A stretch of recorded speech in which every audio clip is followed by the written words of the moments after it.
Good morning.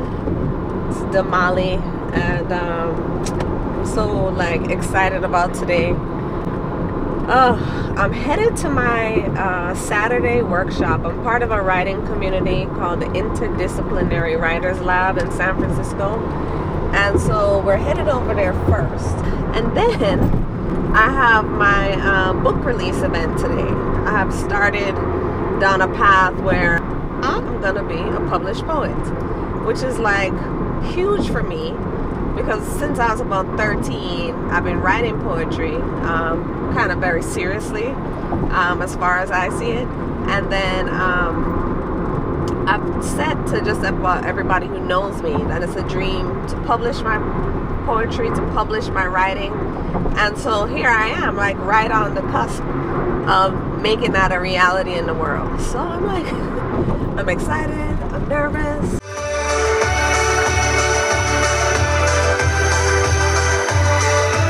What I've learned too from doing different workshops, classes and stuff, it's it's not about what people like. It's about my heart, my moment with the words, my own vulnerability. I'm putting it on the page, and I'm telling you, that's exactly what I'm doing. I'm just bearing my soul in this work. And so, I am okay, Jamali, you ready? You ready to bare your soul?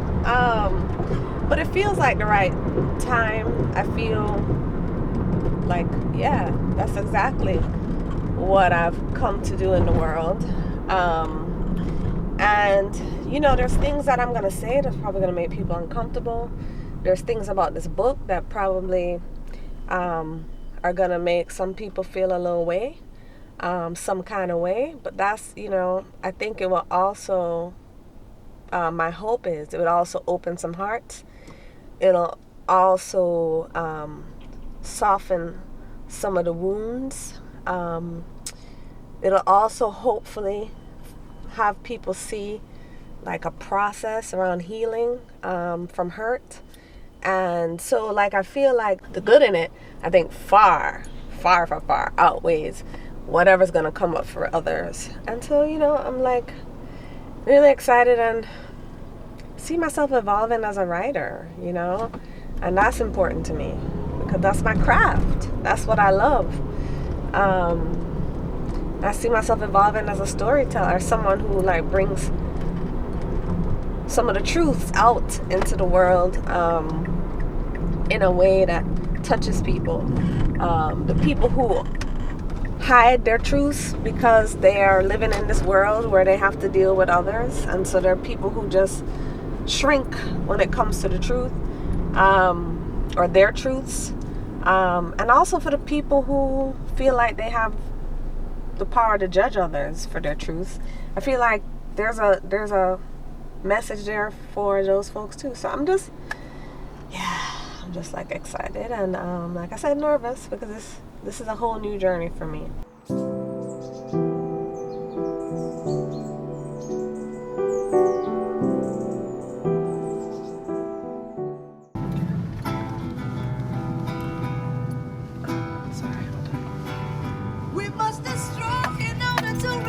Alright. I don't know where to park, but this is where I'm going, right here in the Asian Art Museum. So this is where I'm going, but now San Francisco parking is going to be fun.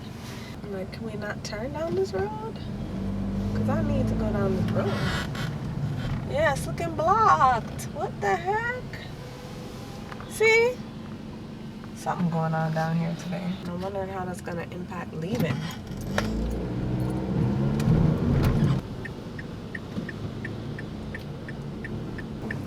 Oh, is this a parking garage? Should I just pay? I feel like I should probably just do this so that I don't drive myself crazy. Okay. You good going in the parking? Excuse me, sir. Excuse me. You gotta move out the way. Okay. Yeah, I'm just gonna do the parking garage. Oh, Lord. I can never reach these things. Ugh.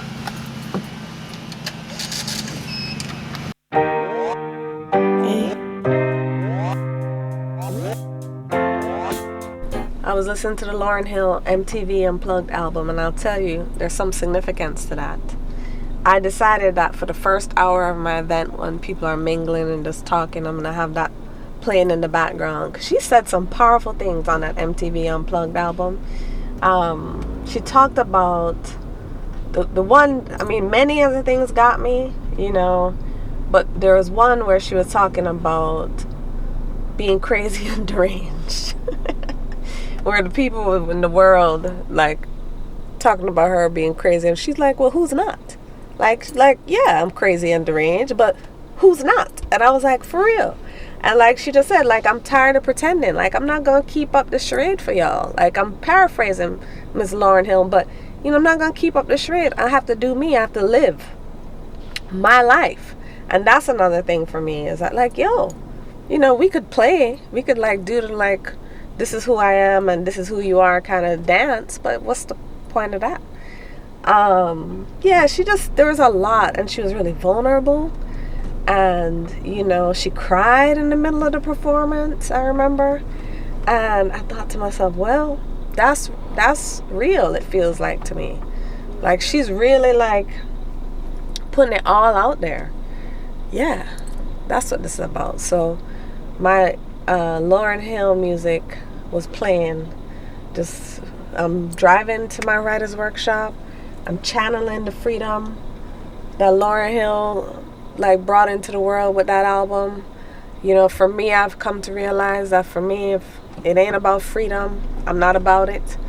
You know, because if it ain't about freedom, it's not about love, in my opinion. And I feel like my work here is around love, liberation, and compassion. And so that Lauryn Hill album is my liberation. My love of poetry is my love. My writing, the written word, is the love. And the compassion also is coupled throughout all of those things. So it's like, yo, okay, that was some good stuff right there, listening to Lauryn on the way to the writer's workshop, on the way to the event. Yeah, so I'm excited, and I'm anxious, and I'm nervous, and I'm overwhelmed with, like, gratitude for this moment.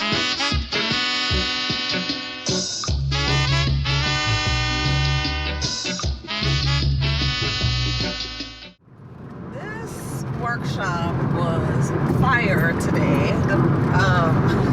The instructor we have now, she's just so alive. Like, she just brings everything to life. And so our main assignment with her, which we're going to perform over the next couple weeks, is like a performance piece. So, like, play, basically one woman show is what I'm going to do.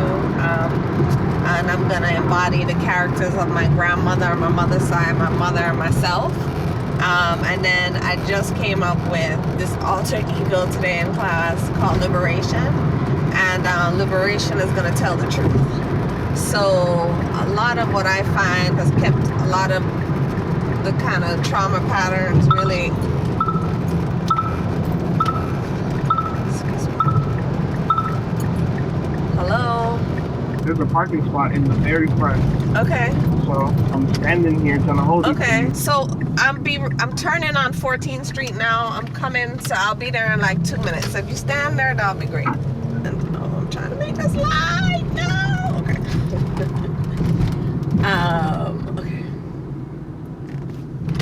Yep. We're here. And I think they saved the spot for us. So I think if I can make this U-turn, we're good to go. Perfect. Get your behind.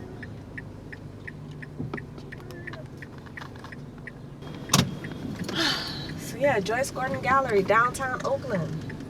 All right, we're here. T-shirts and advance copies of the book.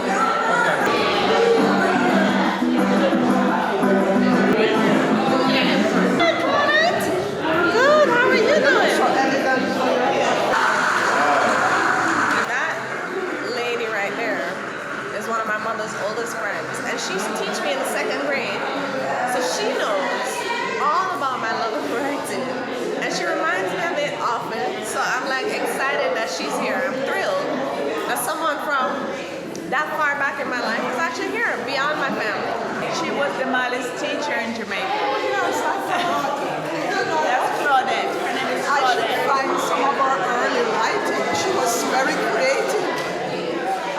third grade. Yeah, third or second grade. I'm Sandra, the mother's mother. She's been writing poems from she was very young, so I expect the best. So it's like really exciting to have Aunt Claudette in the building, have my mom, have my children. So that adds a layer for me of sentimentality and just like emotion.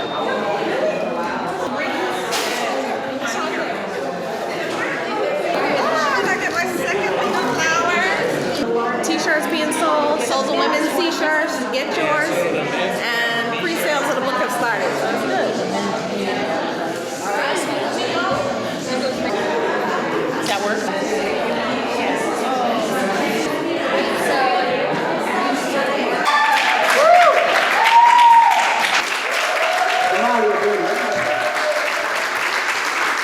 There's a part of this poem that I hid. There's a part of this poem that I didn't want to say out loud.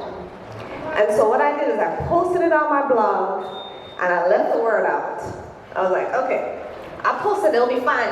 You know, no, it'll be all good and I'll still halfway live my truth. I'm still authentic, people. So then, you know, when I was coming to this, well, way before this reading, I actually added the word to my blog because I stepped into a part of myself. I'm like, you know, this is what it is. But tonight I'm gonna read this poem and let's see if you can spot. Maybe afterwards, I wanna hear if you think you figure out the word that I omitted initially. Okay. Yes. All right, so this one's called You. I like you.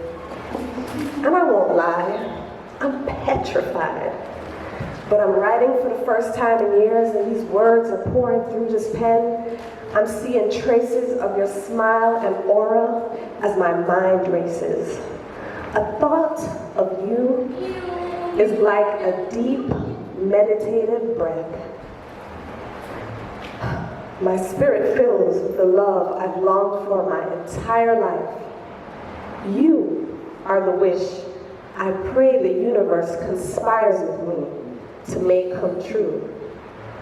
Yes, woman, you.